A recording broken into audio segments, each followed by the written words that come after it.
கர்ப்பப்பை உனக்கு எதுக்கு? உங்க அம்மா ஈவேராவை பெத்த அம்மா அதை செஞ்சிருந்தாங்கன்னா இந்நேரம் இந்த ஈவேரா தலைவலி எங்களுக்கு இருந்திருக்காங்க.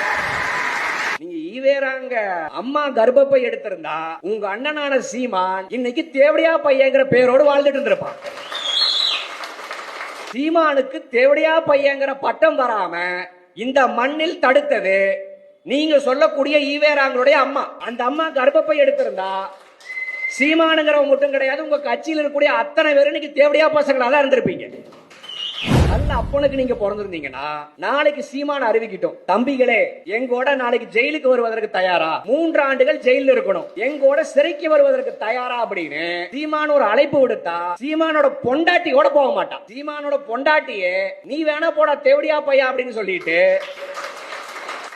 நான் என்ன மைத்துக்கடா போகணும் அப்படின்னு செருப்பு புய்ய போய் அடிச்சு துரத்துவான். நான் சொன்ன இந்த தேவடியா பையங்கிற இந்த வார்த்தையும் அத்தியாயம் 8 ஸ்லோகம் 415 பாப்பானுக்கு கழி விடக்கூடிய, பாப்பானுக்கு எச்ச வேலை செய்யக்கூடிய இன துரோகிகளுக்கு